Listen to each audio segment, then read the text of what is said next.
Esto mismo ya se constató en Hong Kong en el año 2003.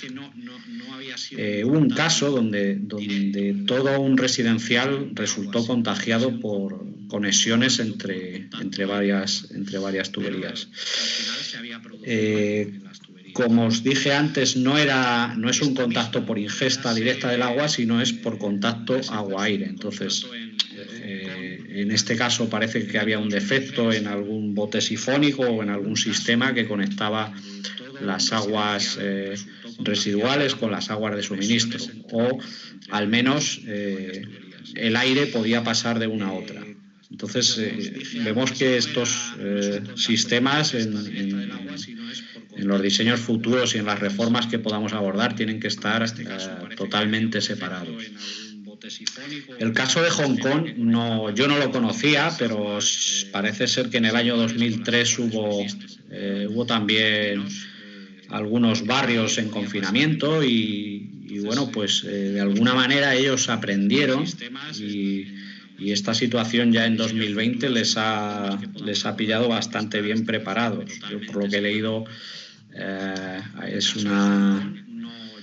digamos, ellos ya están acostumbrados a tomar prevenciones frente a estas situaciones, porque ya vivieron esta misma situación en el 2003.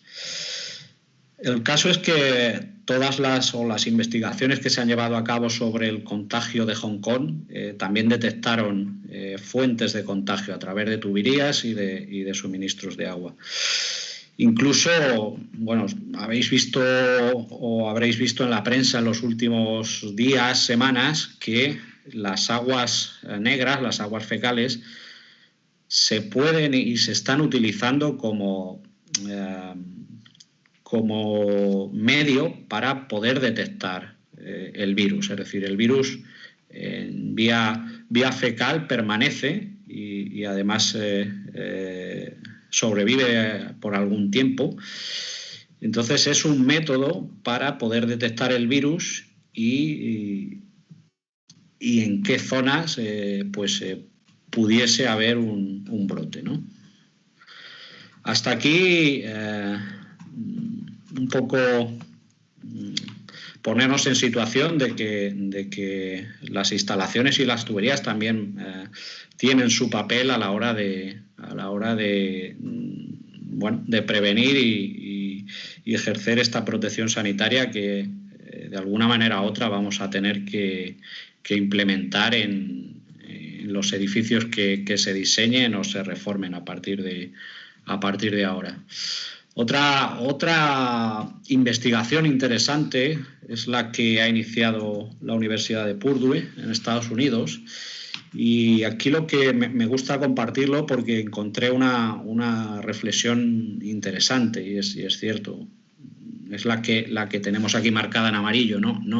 No diseñamos edificios para que estén cerrados durante meses. Claro, esta situación es algo que no estaba previsto, pero que puede volver a pasar en el futuro. Entonces, estos elementos, estas instalaciones que compongan estos edificios, pues de alguna manera también ya deberían estar preparadas para un lockdown o para un confinamiento o un cierre durante periodos de tiempo. Ahora mismo lo estamos viendo, se están abriendo edificios tanto a nivel educativo, colegios, institutos, escuelas infantiles, edificios de la administración, edificios de oficinas que también han permanecido cerrados, teatros, museos, etcétera.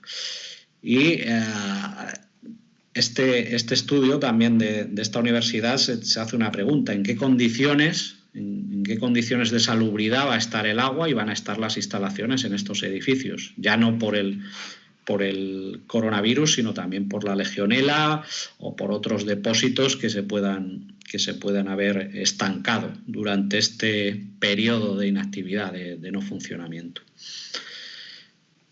Como os decía, esto es situarnos en que debemos diseñar instalaciones que estén preparadas también para estos parones, porque bueno, ojalá no, pero de momento no hay una vacuna y no sabemos si esta situación se volverá a repetir. En cuanto en esta apertura que se está haciendo de varios edificios, de varios centros, parece ser que lo que se está aplicando son los protocolos de limpieza que bueno, se hacen en mantenimiento ordinario, o también, a falta de una regulación, digamos, específica frente al COVID, podemos igualmente aquí seguir las recomendaciones de la Organización Mundial de la Salud, que, como vimos antes, no dista mucho de los tratamientos que hacemos ahora contra otros patógenos como la legionela, ¿no? Es un 70% de alcohol etílico para superficies y para las conducciones, y hipoclorito de sodio en la concentración que nos recomendaban. Esto más o menos coincide con lo que nuestra regulación tenemos contra la legionela y que vamos a repasar también más adelante. Este primer bloque es ponernos en situación de que realmente la salubridad y la seguridad sanitaria de los edificios y de las instalaciones va a cobrar un papel relevante a partir de ahora, mucho más del que tenía, y dentro de ese conjunto las tuberías tienen un papel clave, ¿no? Por tanto, tenemos que tener materiales y tenemos que seleccionar materiales que sean capaces de resistir no ya los tratamientos de ahora, sino los que puedan venir, que a buen seguro se van a intensificar. No sabemos si en dosis o en frecuencia, pero desde luego que la tendencia será a intensificarlos.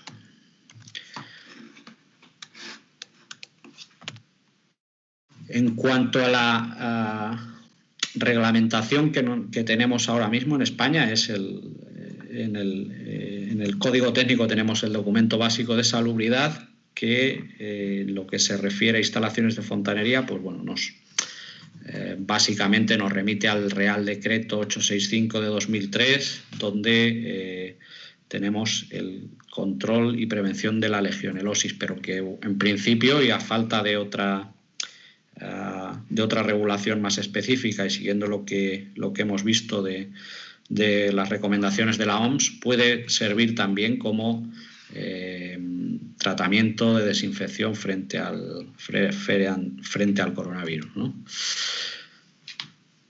A partir de aquí vamos a ver cómo resisten las tuberías plásticas. Primero, desde el punto de vista mecánico, y esto nos va a servir de base también para ver cómo resisten desde el punto de vista químico, porque insisto que debemos seleccionar, debemos diseñar y seleccionar materiales que estén preparados para una posible intensificación de la desinfección y que sean capaces de resistir unos tratamientos quizá más agresivos y más frecuentes.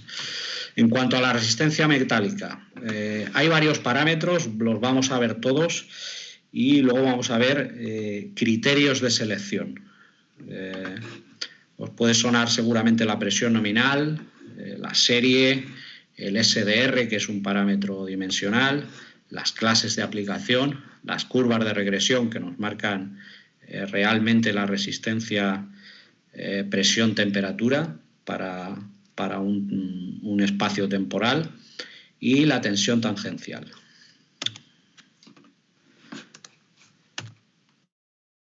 ¿Cómo resiste una tubería plástica? ¿Cómo aguanta? ¿Cómo mantiene su estructura cuando es solicitada por una presión interior? Pues bueno, no es muy distinto a otros materiales. Lo que hacen es desarrollar unas tensiones, un esfuerzo tangencial, que es lo que contiene la presión, un equilibrio de fuerzas.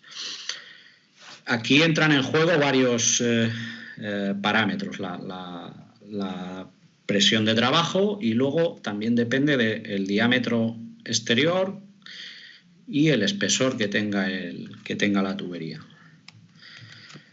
Y aquí tenemos que otros dos parámetros que, digamos, derivan del anterior. Uno es la serie, que es la relación entre el diámetro exterior menos el espesor entre 2 veces el espesor, y el SDR, que es el Standard Dimensional Ratio, que suele ser, o normalmente hay series de producción donde estos valores son fijos.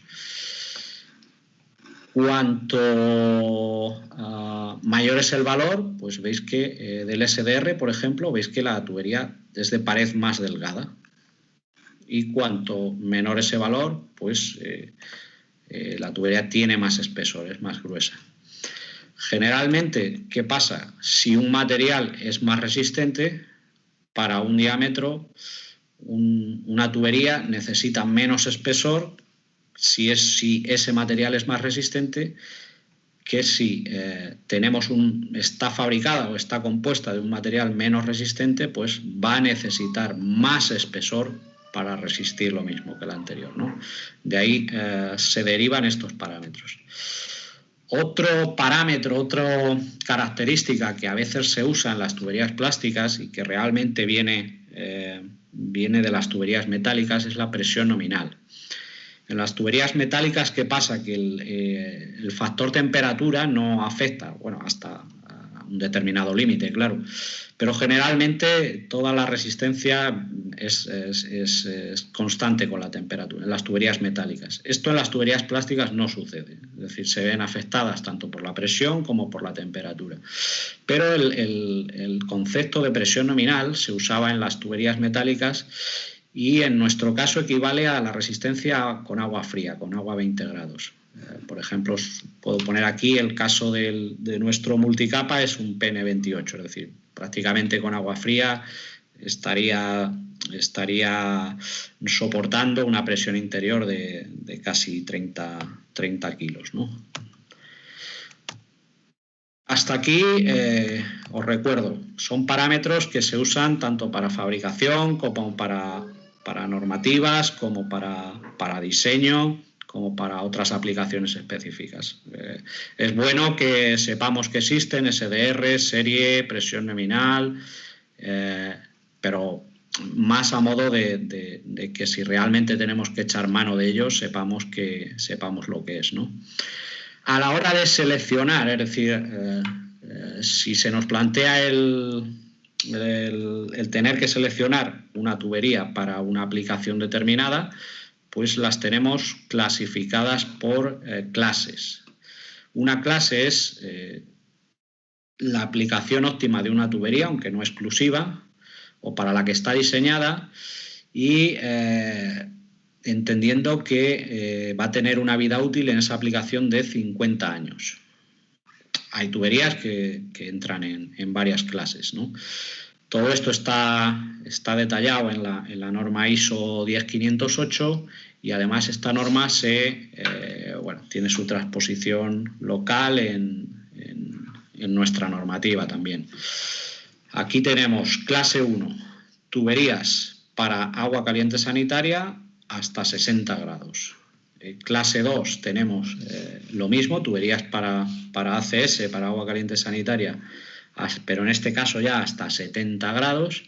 La clase 4 es la que se reserva para calefacción por suelo radiante y bajas temperaturas, y la clase 5 es calefacción por radiadores o calefacción a aguas para altas temperaturas. Entonces, en función de para qué vamos a usar la tubería, pues tendremos que ver su clase de aplicación, si corresponde con, por ejemplo, si vamos a hacer un suelo radiante, pues tendremos que buscar una tubería de clase 4, que es la que está diseñada para esa aplicación durante 50 años. ¿Qué pasa si tenemos unas condiciones máximas? Es decir... Pregunta si existe la clase de aplicación 3. Sí, pero no en nuestra normativa. Javier lo probó. Sí, teníamos una pregunta. La clase 3 sí que existe a nivel internacional, pero en España no está considerada. Por eso digamos que no la hemos incluido. Y ahora mismo, si te soy sincero, no me acuerdo en qué aplicación. Aquí existen la 1, la 2, la 4 y la 5. Os decía, cuando queremos seleccionar para condiciones máximas, es decir, vale, usted me ha dicho que su tubería, si es clase 2, va bien para agua caliente a 70 grados, tal, pero es que yo tengo una situación determinada, concreta. Por ejemplo, yo tengo una temperatura constante de 70 grados y una presión máxima o una presión continua de 10 bares. Esta tubería, o qué tubería tengo que seleccionar, o qué material me va bien para estas condiciones. Pues aquí la herramienta, el parámetro que usamos son las curvas de regresión. Las curvas de regresión son este gráfico que tenemos aquí a la derecha, donde veis que en el eje vertical tenemos en varios colores la respuesta de la tubería a varias temperaturas. En el eje vertical izquierdo tenemos la presión interior en bares y en el eje horizontal tenemos el tiempo en horas. Aquí en pequeñito veis que hay una línea que nos marca veis que están en escala logarítmica, tanto el tiempo como la presión. Aquí tenemos en pequeñito una línea, un corte que nos marca 50 años, que es el espacio de tiempo para el cual se diseñan. Entonces, si tenemos las condiciones del ejemplo por 70 grados y 10 bares, iríamos a la curva de 70 grados, la curva de color marrón, y nos iríamos a la línea horizontal de 10 bares. ¿Qué pasa? Vemos que no se cortan. Entonces, esto es, en teoría, lo que nos está indicando es que esta tubería a la cual corresponden estas curvas, en principio, en esas condiciones, tiene que tener una vida útil superior a 50 años. Esta gráfica en concreto son las curvas de regresión mínimas que marca el reglamento de certificación de tuberías multicapas. Es decir, cuando un fabricante presenta su tubería a certificar, sus curvas como mínimo tienen que ser igual que estas. Pueden ser mejores, pero no pueden ser inferiores en resistencia, presión y temperatura. Aquí os he puesto, por ejemplo, dos curvas. Os he puesto a la izquierda las mismas curvas que antes, que son las del material multicapa, y a la derecha las del material PPR. Sobre todo para que veamos una diferencia, y es que veis que las curvas de multicapa van siempre o mantienen una línea más o menos, una pendiente más o menos constante durante todo el gráfico, pero las de PPR veis que llega un momento que hacen punto de rodilla, es decir, que su pendiente se agudiza y empiezan a caer. Esta mayor pendiente lo que nos está indicando es que este material llega a un momento que entra en fractura frágil, es decir, que rompe sin deformar, mientras que el multicapa veis que se mantiene siempre en zona de fractura dúctil. Esa es la razón por la cual el material, en este caso PPR, necesita mucha más pared que el multicapa, porque vemos que sus curvas de regresión pues tienen una zona de caída, es decir, llegan a un momento de colapso, según la temperatura y según la vida útil. El multicapa, pues vemos que se mantiene en unas condiciones bastante estables en lo que es resistencia mecánica y bueno, pues nos permite altas presiones y trabajar a altas temperaturas, lo cual para altos edificios y condiciones bastante exigentes, pues es un material ideal para esta aplicación, ¿no?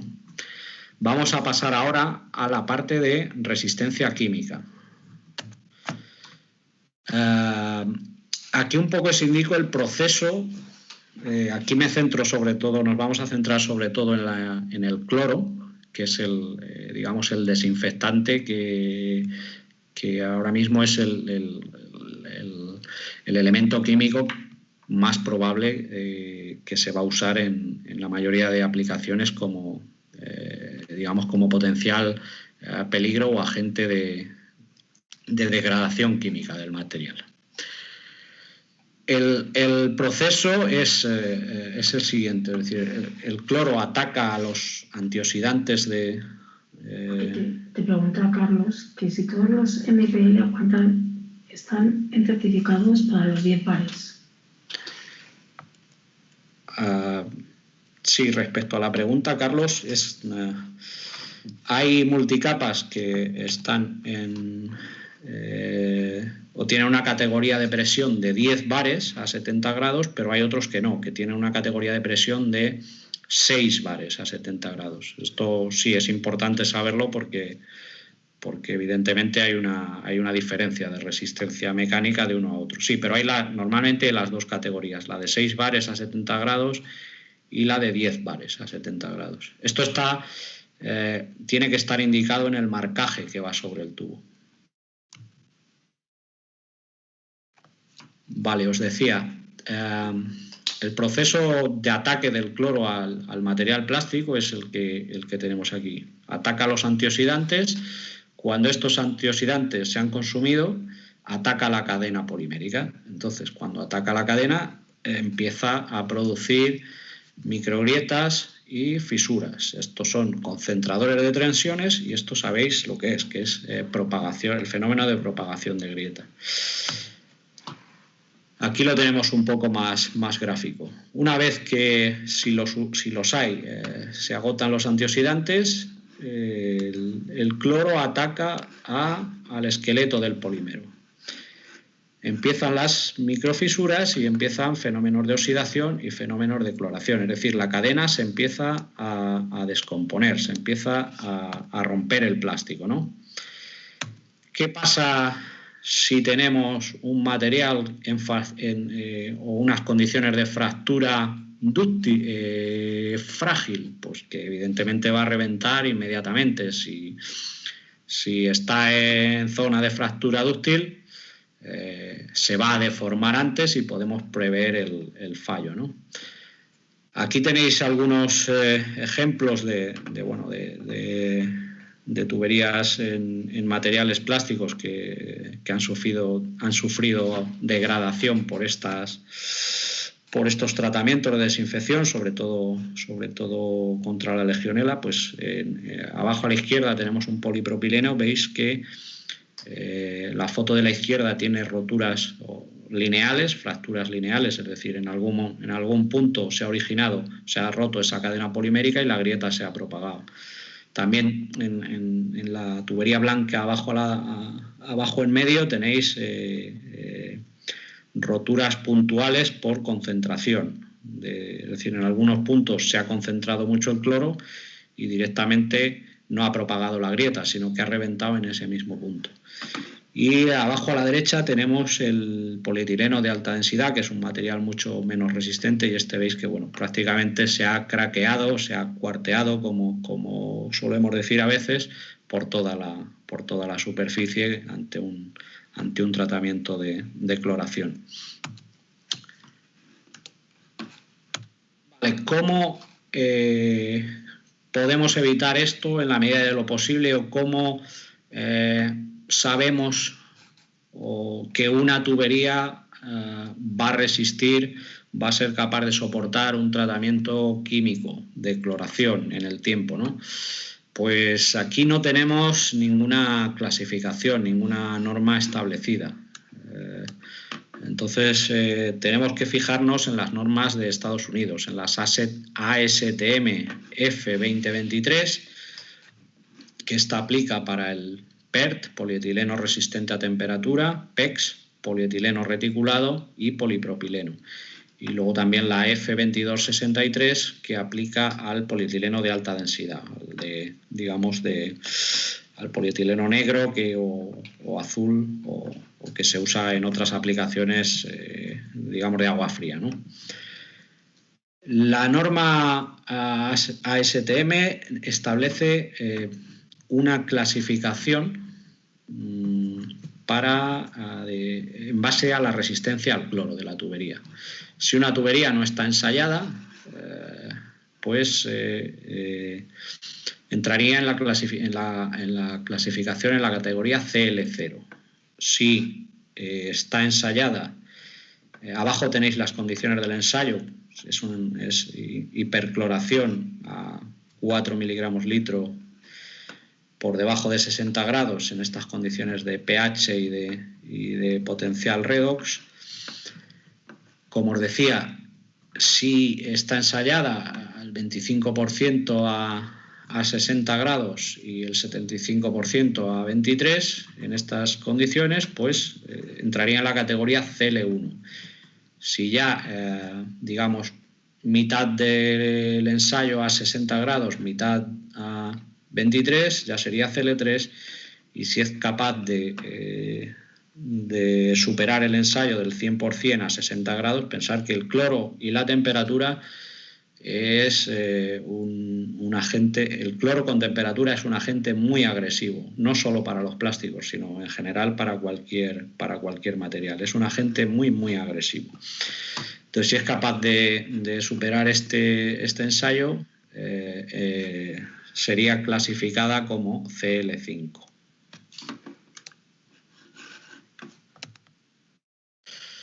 Vale, ¿qué normativa tenemos nosotros hasta ahora? Tenemos, como hemos visto en el código técnico, la normativa antilegionela, y no se ha sacado o no se ha desarrollado o no se ha articulado nada contra el COVID, pero creo que esto no va a tardar mucho en estar reflejado en algún reglamento o en alguna disposición, porque evidentemente es lo que decíamos al principio. Es una situación que no teníamos prevista a nivel de sociedad, digamos, y tampoco a nivel de instalaciones o de materiales. En general, bueno, hemos visto que este tratamiento también puede ser efectivo contra el COVID.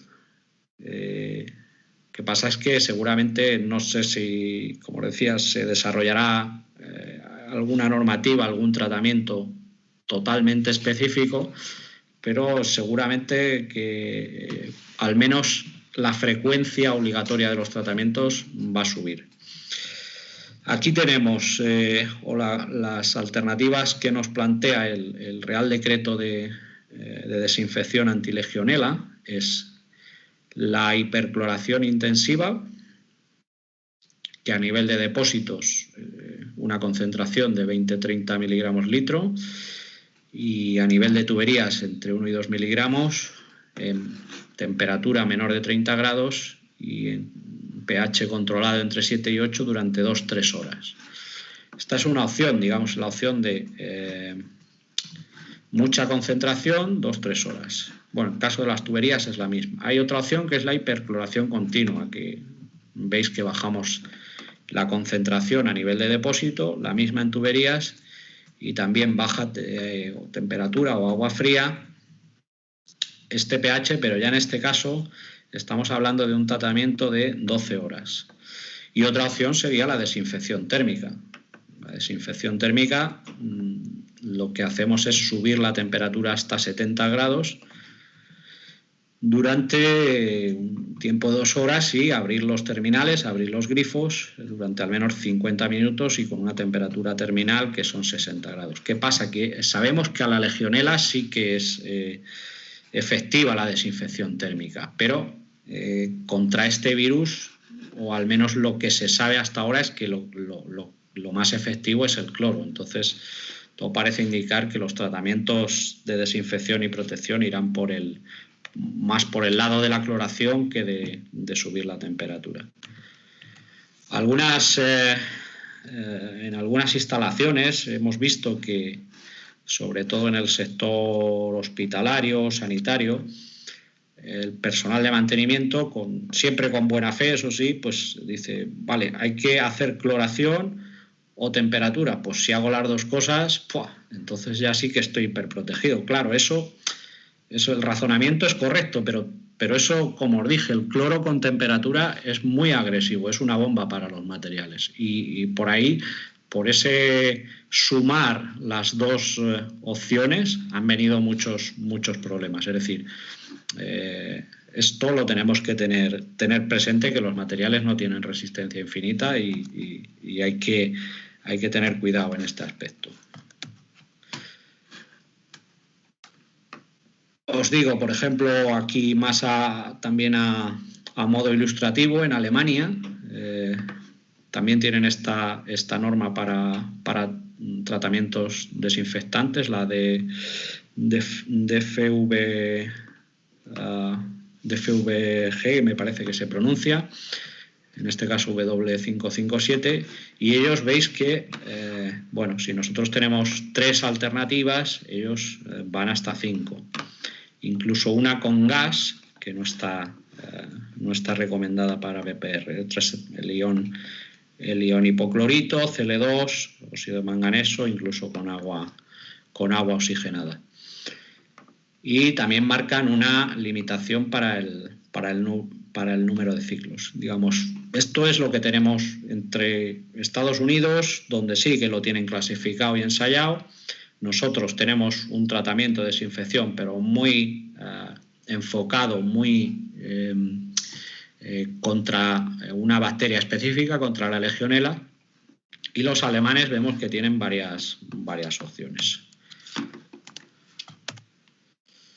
Pues os puedo contar que aquí en nuestra compañía, en el departamento de investigación y de desarrollo, hace algún tiempo, hace ya año y medio, 2 años, empezamos con esta inquietud de estudiar, saber qué pasaba, prepararnos, diseñar materiales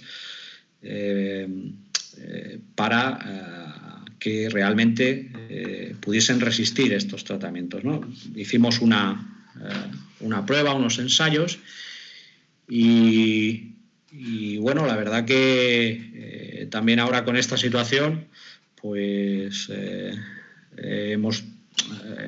intentamos dar esta visión de lo que nuestras investigaciones y nuestros ensayos nos han aportado, las conclusiones que nos han aportado. Y es que, bueno, el ensayo os puedo contar que está hecho también junto a los proveedores de materia prima, de plástico, y las conclusiones que hemos sacado al ver varias probetas, comprobar el envejecimiento de varias probetas, cómo le afecta el cloro pues al cabo de una semana, al cabo de 3 semanas, al cabo de 6 semanas, y cómo le afecta la temperatura también en esos tiempos. Las conclusiones que hemos sacado es que el PER al PER, que sería nuestro multicapa, en cuanto a estabilidad térmica, es más estable que el PEXA y más estable que el PPR. Y en cuanto a degradación química, pues el que más la sufre es el PPR, después sería el PER al PER y el PEX, que son materiales, pues bueno, digamos, en cuanto a resistencia mecánica y química, superiores. Esto no es algo que son los resultados esperados, por eso es lógico y vemos que el PPR necesita mucha pared para resistir lo mismo que un multicapa o que un PEX, porque el material base es menos resistente, ¿no?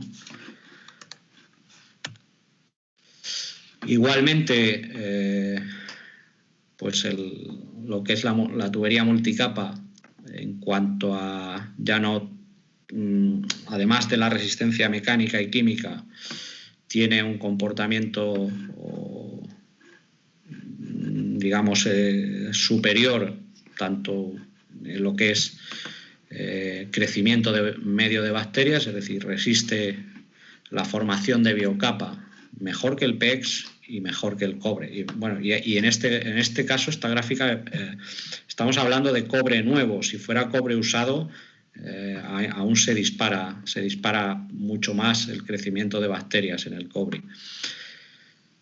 Tenemos que es una tubería con una gran resistencia a las hipercloraciones, como hemos visto. Entraría en la clasificación 5 de la norma americana, es decir, 100% de resistencia con una concentración de 4 miligramos litros a 60 grados. Con lo cual, ahora mismo todos los tratamientos que están en la normativa, esta tubería no tendría ningún problema, y seguramente que tampoco con los que puedan venir ni con la intensificación de los mismos. Aparte, luego a temperatura límite sabemos que trabaja bien hasta 95 grados. Y otro detalle que os quería ensayar. En nuestro caso también el PERT que usamos tanto en la capa interna, en la capa de conducción, como en la capa externa o capa de protección, es un PERT tipo 2. El PERT tipo 2 es más resistente a agua clorada que el PERT tipo 1 y eso pues también nos da todavía más garantía para estos tratamientos desinfectantes y para resistir bien la cloración, y que esa tubería, esa instalación se mantenga bien y se mantenga estable y operativa en el tiempo, ¿no? Aquí os mostramos alguna obra que hemos hecho recientemente en el ámbito sanitario, en el Hospital de La Paz. Y bueno, pues hasta aquí un poco, si os parece, os hago un resumen de lo que hemos visto hasta ahora. Primero vimos el por qué tenemos que preocuparnos más si cabe, y ya no desde el punto de vista estético, funcional, sino también del de protección sanitaria de las tuberías como parte fundamental de las instalaciones y que pueden transmitir el virus o pueden transmitir los virus. Como hay varios estudios ya que de alguna manera han puesto esto de manifiesto. Luego vimos los parámetros de resistencia mecánica de las tuberías, tanto de presión como serie, como SDR. Vimos también cómo seleccionar una tubería desde el punto de vista mecánico, bien por aplicación, es decir, voy a hacer una calefacción por radiadores a alta temperatura, ¿vale? Clase 5, pues tubería clase 5. Vimos también cómo seleccionar una tubería para unas condiciones concretas o de máxima resistencia, que eso lo hacemos a través de las curvas de regresión, que son por así decirlo, el ADN de resistencia de la tubería. Esto es la base de la resistencia química que hemos visto. Hemos visto que el cloro ataca, si es que hay antioxidantes, los consume y luego va directamente a por la cadena polimérica. Por eso tenemos que tener la seguridad, tenemos que aportar un material que sea resistente a la cloración. Hemos visto la normativa tanto en Estados Unidos, donde existe una clasificación, como la que aplicamos aquí, que es muy específica para Legionella. Y en Alemania, a título ilustrativo, que tienen más tratamientos. Y bueno, pues creo que esto nos debe concienciar que no solo los materiales tienen que hacer su función, sino que a partir de ahora también tienen que hacer la función o controlar el aspecto de ser o servir o contribuir a la protección sanitaria de los edificios y además resistir esos tratamientos de desinfección que a buen seguro y vista la tendencia que estamos viendo ya estos meses se va a producir en lo que es el diseño y en la normativa de las instalaciones. Entonces, por mi parte, si tenéis alguna cuestión, alguna pregunta.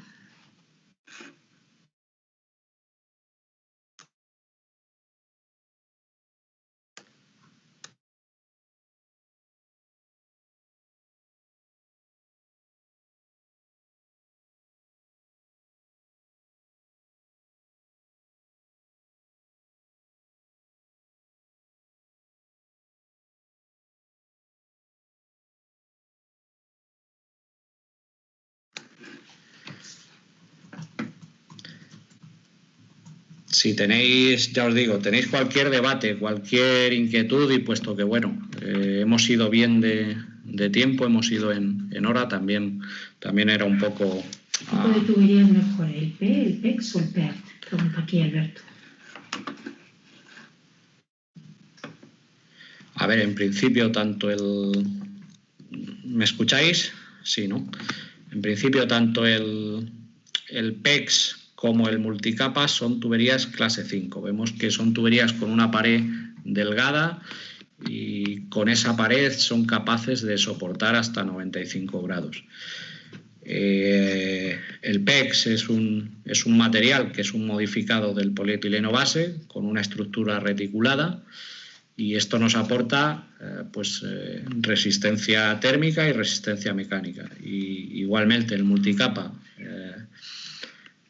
es una composición de un polietileno resistente a temperatura, un aluminio que le da esa rigidez y esa estética para instalaciones vistas, y una capa de protección exterior contra los procesos de obra o contra agentes externos, también resistente a temperatura. Se refiere a multicapas de ese tipo. ¿Qué tipo? Con ese tipo de material. Sí, en general en multicapa podemos tener, o lo que se considera un multicapa es un polímero, una capa intermedia de aluminio y una capa externa. Ahí tenemos varias combinaciones. Podemos tener PEX, aluminio PEX, PERT, aluminio PERT, como en nuestro caso. Incluso hay algunos que son PEX, aluminio, polietileno de alta densidad por fuera. Pero en general el que mantiene tanto el PERT como el PEX tienen una resistencia a temperatura muy alta. La capa de aluminio y la capa externa nos dan la resistencia mecánica y también esa rigidez importante para instalaciones vistas, sobre todo, a nivel estético más que funcional, y una característica o una cualidad que nos aporta el multicapa para circuitos cerrados es que el aluminio es impermeable al oxígeno. Es decir, cuando hacemos una instalación con multicapa, a la vez estamos protegiendo los circuitos cerrados de la penetración de oxígeno que pudiera degradar las partes metálicas de la caldera, el intercambiador o el acumulador, ¿no? Eso es el extra también que nos da el multicapa, bueno, aparte de su rapidez de montaje, etcétera. Pero bueno, a nivel de resistencia y de estética es lo que nos aporta. Javier nos pregunta, Miguel Ángel, ¿qué material tiene más resistencia, el multicapa o el polibutileno? En general son bastante parecidos. El polibutileno también es un material clase 5 y tiene buen comportamiento a presión y temperatura. Lo que es verdad es que el polibutileno es más rígido, no es maleable, y al final eso también nos exige en una instalación ir a una cantidad muy alta de accesorios. Pero como material es bastante similar en lo que se refiere a resistencia a presión, temperatura. En resistencia química no te puedo decir, porque en concreto el polibutileno no lo hemos ensayado. ¿Esta presentación la podéis pasar por mail, por favor? ¿Los tratamientos deben ser limitados en el curso del año? ¿Hay alguna directriz?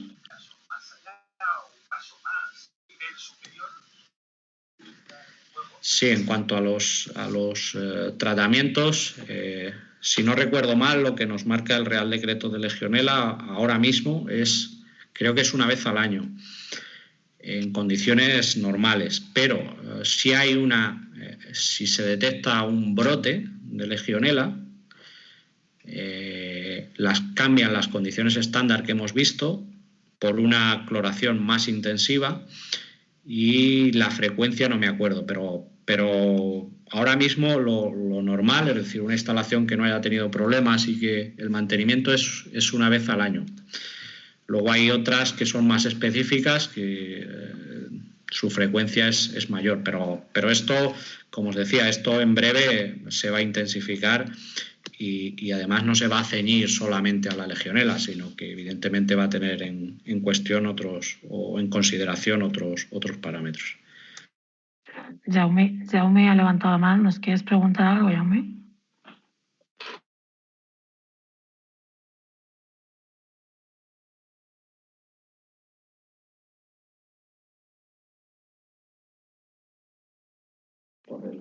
Si se iba a pasar Sí, Sergio nos pregunta, ¿recomiendas PPCU para instalaciones de multicapa en grandes dimensiones?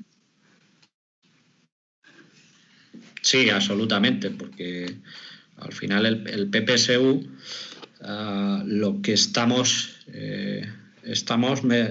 añadiendo varias ventajas a la instalación. Primero, una instalación más ligera, y justo viene al pelo porque el PPSU es un material plástico. Entonces hemos visto que el cobre en este caso tenía un crecimiento de biofil y un crecimiento de legionela muy superior a los plásticos. El cobre y los materiales de los accesorios metálicos en general, pues sí lo tienen, mientras que si usamos una instalación de PPSU estamos haciendo una instalación prácticamente todo plástico, es decir, más salubre, aparte de mucho más ligera, y esto en grandes dimensiones se nota, es decir, el peso de una pieza de, digamos, 63 o 75 en latón es considerable, mientras que en PPSU estamos aligerando bastante la instalación. Aparte, el PPSU es un material que en resistencia a cloración y resistencia mecánica es igual o superior al multicapa, con lo cual no estaríamos limitando la instalación, y desde el punto de vista, tanto desde el punto de vista de la salubridad la estamos mejorando, y desde el punto de vista económico también, porque ahora mismo es un material que ya las series de fabricación son más económicas incluso que el latón. Nosotros la gama de PPSU la vamos desarrollando, ya tenemos muchísimas figuras en grandes dimensiones y tenemos nuestros propios moldes, nuestros propios diseños de tetina. Es decir, sabéis que AIS Multitubo es un fabricante, y tanto los moldes de las piezas de metálicas como en este caso el PPSU, que es nuestra última gama, digamos, o la más reciente en el tiempo, mejor dicho, las desarrollamos con ingeniería, con perfiles propios de montaje y con moldes propios. Y es un material que nos está dando un resultado estupendo. Nos pregunta John si hay alguna forma para detectar el caso del COVID en el agua, o todo esto es por un supuesto. No, hasta ahora es un poco lo que comentamos al principio. La detección se ha logrado en aguas fecales. Es decir, en heces, porque es donde el virus sí que permanece más tiempo activo. En el agua no te sabría decir, creo que no, porque el agua en sí misma no es un vector de contagio. Lo que hemos visto en estos casos, o lo que se ha llegado a determinar, es que ese contacto de aire-agua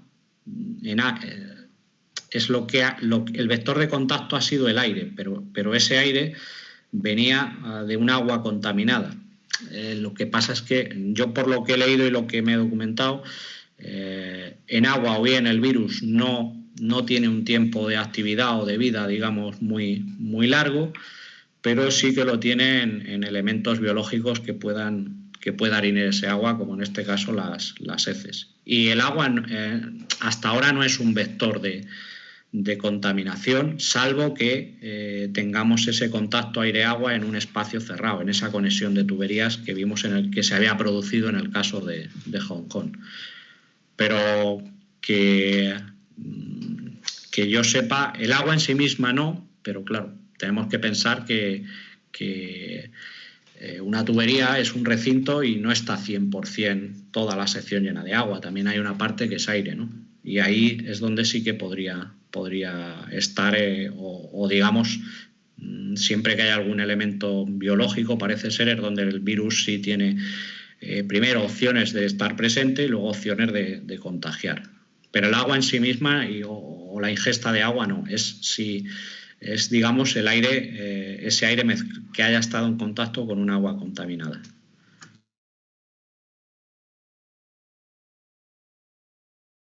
Aquí, ¿de qué material son las juntas de los accesorios? Pues las juntas son lo que se utilizan son polímeros, obviamente también resistentes primero a las condiciones de presión y temperatura y luego resistentes a las condiciones de montaje, a los pares de apriete de las prensas, y se venían usando EPDMs y bueno, ahí se va avanzando también, cada vez se meten normalmente son EPDMs y se van metiendo aditivos de refuerzo, es decir, esto es algo que también se va desarrollando en paralelo, igual que las mejoras de los perfiles y todo, ¿no? Yo hasta donde sé te puedo decir que son EPDMs, pero es algo que también va evolucionando.